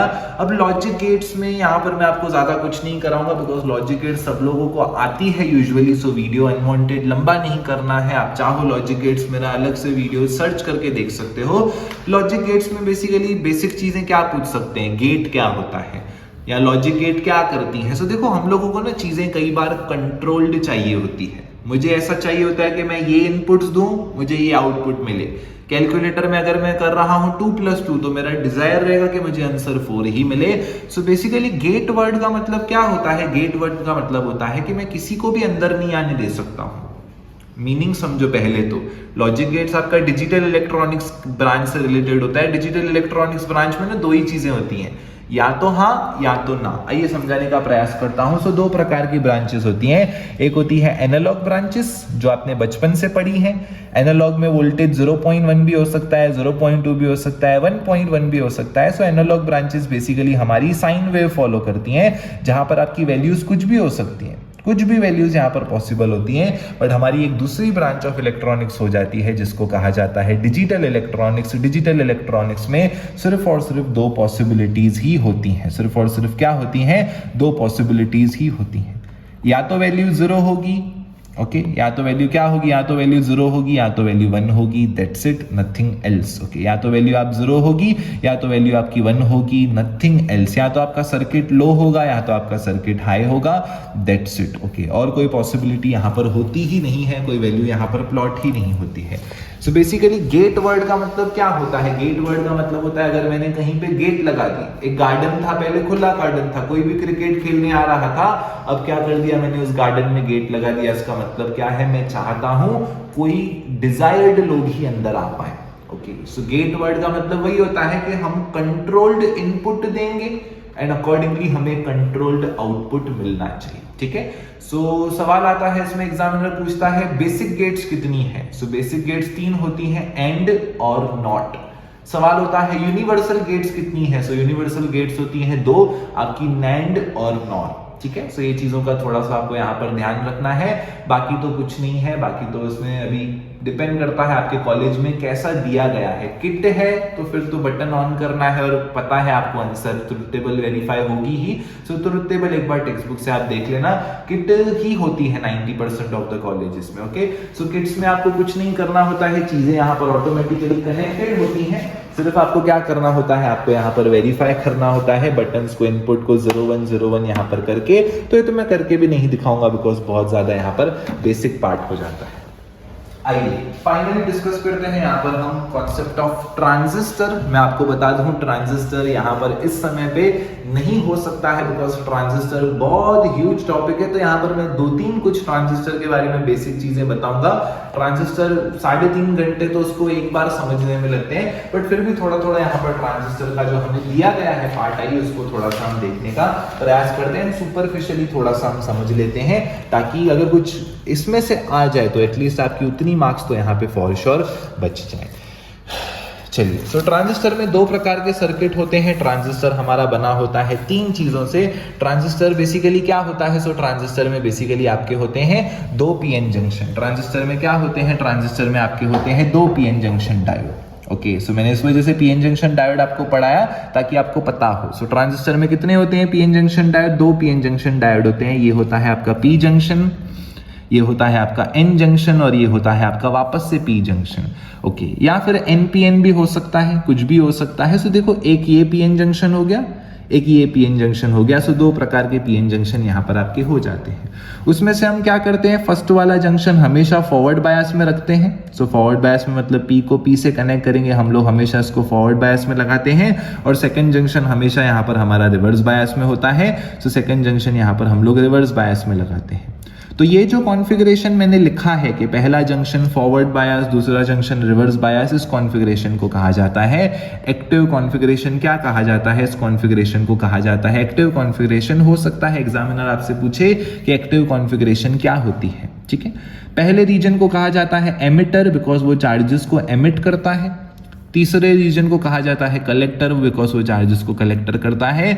बेस क्या है, बेस बेसिकली हो जाता है एक ढाबा। जैसे अभी अपन कहीं दूर सफर पे जा रहे हैं, तो थोड़ा सा हम कहीं पे रेस्ट करते हैं, राइट। तो यहाँ पर बेस आपका वही काम करता है। यहाँ पे बहुत सारी नेगेटिव चार्जेस हैं, समझो मैं एनपीएन ट्रांजिस्टर आपको पढ़ाता हूँ, बहुत सारी यहाँ पर नेगेटिव चार्जेस हैं। ठीक है, सो बेस में क्या होंगी, बेस में कुछ पॉजिटिव चार्जेस यहाँ पर प्रेजेंट होंगी। सो बेसिकली कुछ रिकॉम्बिनेशंस यहाँ हो जाएंगे और बाकी तो कलेक्टर बैठा है चार्जेस को कलेक्ट यहाँ पे करने के लिए। ठीक है, सो ये आपका बेसिक सा फंडा है, एमिटर बेस कलेक्टर। एमिटर को चार्जेस निकालनी है, सो ये होता है हेवीली डोप्ड, बहुत ज्यादा भर भर के डोप होता है। कलेक्टर को क्या करनी है, चार्जेस यहाँ पर कलेक्ट करनी है, तो ये मॉडरेटली डोप होता है। और बेस को तो कुछ करना ही नहीं है ना, वो तो ढाबा है। सो बेसिकली बेस क्या होता है आपका यहाँ पर होता है लाइटली डोप। ओके, चलिए फर्दर मोर साइज की बात करें, सो कलेक्टर बड़ी साइज होती है, एमिटर उससे कम साइज और बेस का उससे भी कम साइज। बिकॉज अगर आप कहीं पे हफ्ता वसूली के लिए जा रहे हो तो घर से प्लास्टिक का थैली तो नहीं लेके निकलोगे, ऑब्वियस सी बात है, कुछ बैग वैग लेके निकलोगे। सो कलेक्टर का साइज इस वजह से होता है ज्यादा साइज। अब इसी डायग्राम को पढ़ने का एक दूसरा तरीका होता है जो कि इन्होंने यहाँ पर दिखाया है हमें। ओके, सो यही वही डायग्राम है। सो यहाँ पर क्या होता है, यहाँ पर अपन एमिटर को कुछ, अभी ट्रांजिस्टर का ना ये डायग्राम होता है हमारा। ओके, ट्रांजिस्टर का कुछ ऐसा हमारा यहाँ पर डायग्राम होता है जिसमें ये होता है एमिटर, ये होता है यहाँ पर बेस, ये होता है यहाँ पर हमारा कलेक्टर। ठीक है, सो अभी ये एमिटर बेस कलेक्टर और यहाँ पर एक सर्कल बना देते हैं, तो ये हो जाता है हमारे ट्रांजिस्टर का सिंबल। अब इसमें भी क्या है, इसमें भी दो प्रकार के ट्रांजिस्टर होते हैं। मैं माफी मांगना चाहूंगा, मैं बहुत फास्ट करा रहा हूं, बट स्टिल ये अजम्पशन है कि थोड़ा बहुत पता है, क्योंकि ट्रांजिस्टर ना बहुत डिटेल्ड टॉपिक है, इतना भगा भगा के यूजुअली नहीं हो पाता है। बट मैं कट टू कट सारी चीजें बता रहा हूं ताकि कुछ एक आध मार्क मिलना होगा, मिल जाएगा। चलिए, सो बेसिकली अगर ट्रांजिस्टर मेरा पीएनपी ट्रांजिस्टर है, सो मुझे बताइए करंट कहां से कहां फ्लो होता है, पॉजिटिव से नेगेटिव कि नेगेटिव से पॉजिटिव? कम ऑन, सवाल पूछा है आपसे, करंट कहां से फ्लो होता है? सो सब लोगों को पता होगा करंट फ्लो होता है पॉजिटिव से नेगेटिव। सो बेसिकली अगर आपका पीएनपी ट्रांजिस्टर होता है, सो एरो का डायरेक्शन कुछ ऐसा जाएगा, है ना। और अगर आपका एनपीएन ट्रांजिस्टर है तो एरो का डायरेक्शन यहाँ से कुछ ऐसा जाएगा। सो कभी कभी एग्जामिनर आपसे अगर आपकी बैंड बजाना चाहे तो ये डायग्राम भी पूछ सकता है, बिकॉज यहाँ तक मेजॉरिटी स्टूडेंट्स फिजिक्स के पहुंचते भी नहीं है। ठीक है, सो यहाँ पर एमिटर से बेस में हम डायरेक्शन देखते हैं। सो देखो यहाँ पर जो इन्होंने किताब में ट्रांजिस्टर दिखाया है, सो ये कौन सा ट्रांजिस्टर है, सो यहाँ पर आप देख सकते हो ये आपका एनपीएन ट्रांजिस्टर है। क्या है ये आपका यहाँ पर एनपीएन ट्रांजिस्टर है। ठीक है, so this is our NPN transistor. चलिए, फर्दर मोर ट्रांजिस्टर के कितने पार्ट्स होते हैं? फर्दर मोर ट्रांजिस्टर के हमारे दो पार्ट्स होते हैं। एक पार्ट होता है हमारा एलएचएस का पार्ट। एलएचएस का पार्ट कैसा होता है? एलएचएस के पार्ट में हमारे यहाँ पर पूरा का पूरा इनपुट कैरेक्टर्स देखते हैं। क्या देखते हैं एलएचएस के पार्ट में? हम लोग यहाँ पर इनपुट कैरेक्टरिस्टिक्स देखते हैं। चलिए, सो इनपुट कैरेक्टरिस्टिक्स जब हम देखते हैं, सो राइट हैंड साइड की चीजें हम लोग क्या रखते हैं यहाँ पर? कांस्टेंट रखते हैं। और राइट हैंड साइड की जब हम चीजें देखते हैं तो एलएचएस को हम कांस्टेंट रखते हैं। सो ये वाला पार्ट होता है इनपुट पार्ट, ये वाला पार्ट होता है आउटपुट पार्ट। अब इसकी फिजिक्स हम यहाँ पर अनफॉर्चुनेटली नहीं समझ सकते हैं, बट इसका ग्राफ मैं आपको समझा सकता हूँ। सो इनपुट पार्ट में ट्रांजिस्टर बिहेव करता है as a PN junction only. So जो ग्राफ पीएन जंक्शन का था वही ग्राफ आपको यहाँ पर मिलता है। आउटपुट पार्ट में ट्रांजिस्टर बिहेव करता है थोड़ा सा हमारा यहाँ पर डिफरेंट वे में। ओके, सो इनपुट पार्ट में क्या होता है? इनपुट पार्ट में आपकी ये दो चीजें होती हैं। सो इनपुट पार्ट में क्या होता है? इनपुट पार्ट में आपका बेस और एमिटर होता है। और आउटपुट पार्ट की अगर अपन बात करें तो आउटपुट पार्ट में आपका यहाँ पर कलेक्टर और एमिटर होता है। ठीक है, ओके, सो यही यहाँ पर बेसिक सा लॉजिक है। सो ये आपके ग्राफ्स होते हैं। ये इनपुट वाला तो पीएन जंक्शन वाला है, और ये वाला ग्राफ समझने के लिए थोड़ा सा गहराई में जाना पड़ता है। उसका भी लॉजिक सिंपल ही होता है, ज्यादा कुछ नहीं है। लॉजिक यहाँ पर कैसा है कि समझो यहाँ पर मेरे अगर 10 चार्जेस प्रेजेंट हैं, 10 पॉजिटिव चार्जेस प्रेजेंट हैं, सो यहाँ से 10 चार्जेस अगर यहाँ जाएंगी तो रिकम्बाइन कितनी होंगी? 10 होंगी, है ना। अगर यहाँ 20 चार्जेस प्रेजेंट होंगी सो यहाँ पे रिकम्बाइन कितनी होंगी? 20 होंगी। सो बेसिकली ग्राफ हमारा वही कहता है कि जब 10 चार्जेस रिकम्बाइन होनी है सो इनिशियली एक रिकम्बाइन होगी तो करंट बहेगा, 2 रिकम्बाइन हुई करंट बहेगा, 10 रिकम्बाइन हुई करंट बह गया। अरे 10 की 10 रिकम्बाइन हो गई तो उसके बाद करंट बढ़ेगा क्या? नहीं बढ़ेगा, राइट, है ना। सो करंट बढ़ेगा ही नहीं, करंट मेरा कांस्टेंट हो जाएगा बिकॉज जितनी भी यहाँ पर बेस में चार्जेस थी सब रिकम्बाइन हो गए, सो करंट हमारा नहीं बढ़ता है। सो इस प्रकार से ये वाले ग्राफ्स हमें यहाँ पर देखने को मिलते हैं। एंड इसी प्रकार से हमारा जो यहाँ पर एक्सपेरिमेंटल पार्ट था पूरा का पूरा यहाँ पर हमने जितना हो सका हमने हमारे हिसाब से किया है समाप्त। चलिए सो डिस्कस करते हैं फाइनली यहाँ पर एक्टिविटीज का पार्ट। सो 9 एक्टिविटीज हैं जिसमें से हम लोग पोटेंशियल ड्रॉप देख चुके हैं। बात करते हैं effect of detergent on surface tension का। सरफेस टेंशन में यहाँ पर मेरे पास है प्योर वाटर है तो इसमें कोहेसिव फोर्सेस ज्यादा है। कोहेसिव फोर्सेस का मतलब होता है force of attraction between two same molecules. यहां पर क्या कर दिया है इसमें हमने सर्फ एक्सेल या कोई डिटर्जेंट मिला दिया है तो यहां पर अब अलग अलग मॉलिक्यूल्स हो गए।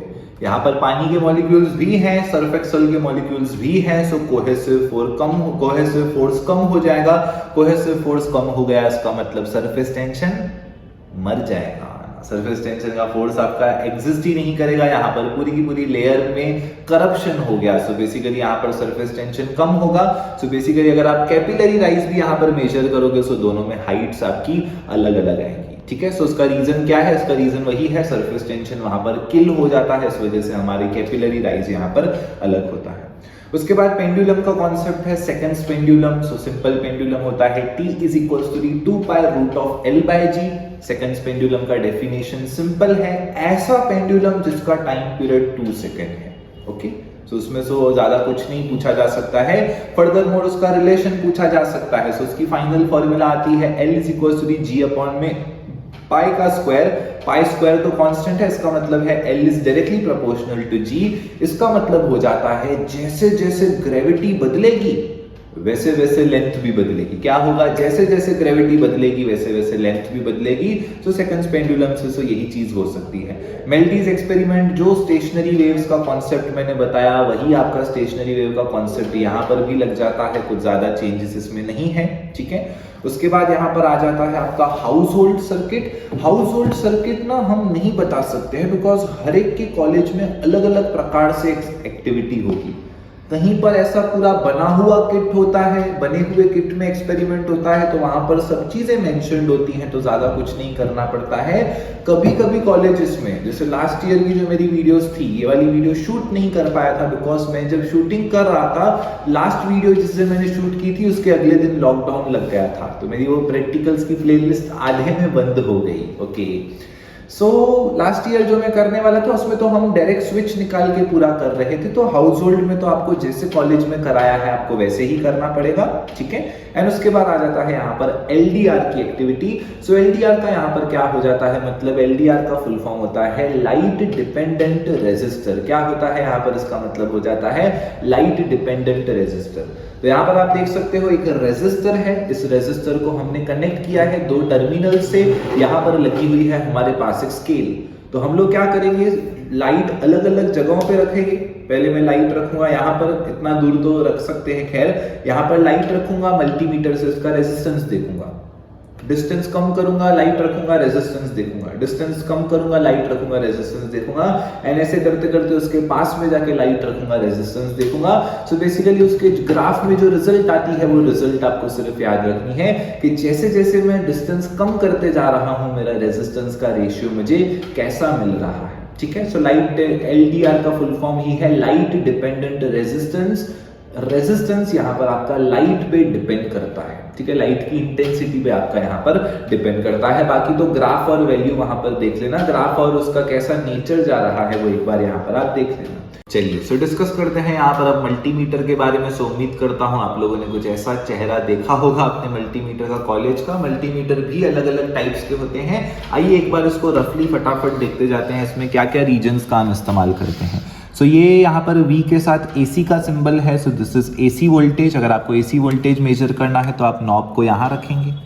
ये हो जाता है वोल्टेज हमारा DC मोड में, सो DC वोल्टेजेस अगर आपको मेजर करना है सो आप नॉब को कुछ इस प्रकार से यहाँ रखेंगे, ठीक है। उसके बाद अगर आपको रेजिस्टेंसेस मेजर करने हैं तो रेजिस्टेंसेस यहाँ पर आप सेपरेटली मेजर कर सकते हो रेंज के हिसाब से। तो ये आपका रेजिस्टेंसेस का सेक्शन है और ये हो जाता है आपका यहाँ पर कंटिन्यूटी चेक। सो कंटिन्यूटी चेक का मतलब क्या होता है? सो जैसे अगर हमें डायोड्स मेजर करने हैं, सो डायोड्स हमारे यूनिडायरेक्शनल होते हैं। डायोड्स यूनिडायरेक्शनल होते हैं मतलब एक डायरेक्शन में ही करंट फ्लो होता है। सो आपको एक पर्टिकुलर डायरेक्शन में वो कुछ चीजें शो करेंगे, बाकी आपको वैल्यू नजर नहीं आएगी। सो अगर आप डायोड को ऐसे पकड़ते हो, वहां पर रख के दोनों नॉब्स कनेक्ट करो, आपको कुछ रीडिंग आएगा। डायोड्स को उल्टा कर दो, रीडिंग 0 हो जाएगा। ओके, इसका मतलब डायोड आपका प्रॉपरली वर्किंग है। ओके, और इसी प्रकार से एलईडी और अलग अलग सब्सटेंसेस को आप सिर्फ टच करोगे और आपको सारी चीजें यहाँ पर दिख जाएंगी। मल्टीमीटर तो सारे स्टूडेंट्स होशियार होते हैं बिकॉज कुछ उनको प्रैक्टिकली करने को मिलता है, तो सब चीजों में मजा आ जाता है। इसी के साथ साथ डिस्कस करते हैं यहाँ पर डायफ्रैक्शन के बारे में। सो डायफ्रैक्शन का आपको यहाँ पर एक्सपेरिमेंट में क्या होता है आइए उसका देखते हैं। सो डायफ्रैक्शन का यहाँ पर थ्योरी देखना थोड़ा सा जरूरी होएगा, आइए थोड़ा उसको समझने का प्रयास करते हैं।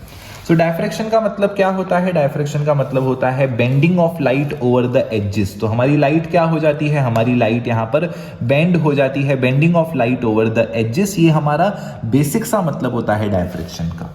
एग्जाम्पल तौर पे मैं आपको एक छोटा सा एग्जाम्पल दूं, तो अभी मैं आपको देखने की कोशिश कर रहा हूं। सो मेरे और आपके बीच में कोई भी नहीं है, पर अब मैं क्या कर देता हूं, अब मैं ये पेंसिल रख देता हूं मेरे और आपके बीच में।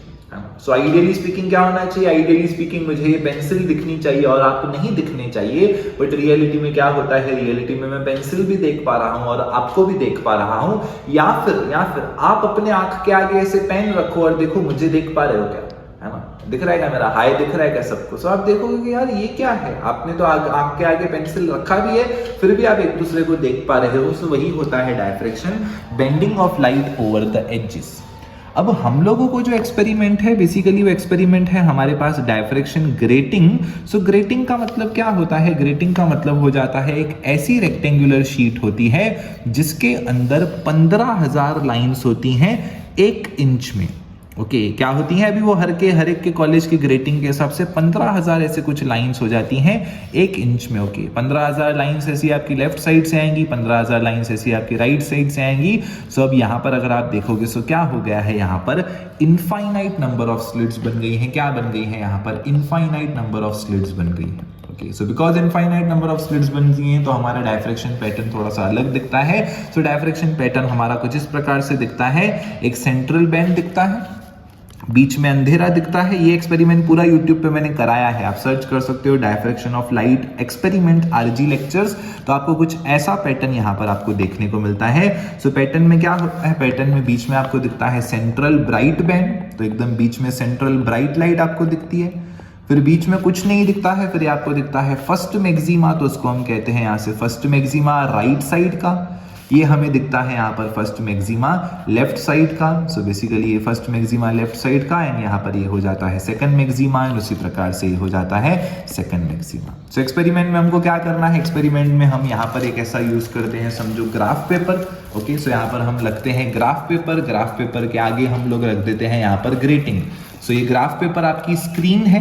ग्राफ पेपर क्या है? स्क्रीन है। यहाँ पर आपकी ग्रेटिंग पड़ी है और यहाँ पर हम लोग रखते हैं लेजर लाइट। सो लेजर लाइट से लाइट यहाँ निकलती है, एक्सपेरिमेंट में है देखना, यहाँ पर ग्रेटिंग में पड़ती है और पीछे हमको ये पैटर्न जो मैंने आपको बना के दिखाया है वो पैटर्न मिलता है। That's it. आपको सिर्फ लेंथ मेजर करनी है कि सेंट्रल बैंड से ये कितना दूर है, सेंट्रल बैंड से ये कितना दूर है, सेंट्रल बैंड से ये कितना दूर है। ठीक है, आपको ये वाली लेंथ मेजर करनी है एक्सपेरिमेंट में। और जो आपका स्क्रीन है, जो ग्राफ पेपर आपने रखा है पीछे, ग्राफ पेपर और ग्रेटिंग के बीच में कितना डिस्टेंस है आपको वो मेजर करना है। ये दो डिस्टेंसेस मेजर करो, tan थीटा निकालो, एक्सपेरिमेंट वहीं पे आपका समाप्त हो जाता है। तो आज के इस सेशन में, आज के इस वीडियो में, आज के इस लेक्चर में हमने जितने क्वेश्चंस हम कवर कर सके एज अ वाइवा एग्जामिनर, मैंने ओवरव्यू देने का कोशिश किया है। बाकी तो सब आपके ऊपर है, कैसे आप प्रेजेंस ऑफ माइंड को यूज कर रहे हो। एंड मैं आपको एक चीज बता दूं, एक्सपेरिमेंट थोड़ा सा अवेयरनेस से करो। ओके, थोड़ा सा तुक्का लगाना चलता है, थोड़ा सा रेंज लिखना चलता है। मुझे ब्लॉक मत कर देना मैं बोलूं। अगर आपका answer pi is equal to 3 से आ रहा है एक्सपेरिमेंट में, तो फिजिक्स के एक्सपेरिमेंट में पाई की वैल्यू 3 भी ले लेना। यूजुअली जी का वैल्यू 10 लेना काफी लोगों को नहीं पसंद आता है। मैं एक अंदाजा बता रहा हूं, एक आपको एग्जांपल दे रहा हूं, जो आप कर सकते हो, अप्रोक्सीमेशन करना है करो, जुगाड़ लगाना है लगाओ, जो टेक्निक लगानी है लगाओ। Experiments are never ideal, okay. आपको प्रॉपर रिजल्ट नहीं आएंगी, जुगाड़ आपको लगाने पड़ेंगे। सो जुगाड़ मैंने लॉन्ग वीडियोस में बताए हैं, वाइवा क्वेश्चंस इस वीडियो में बता दिए। Wish you the best.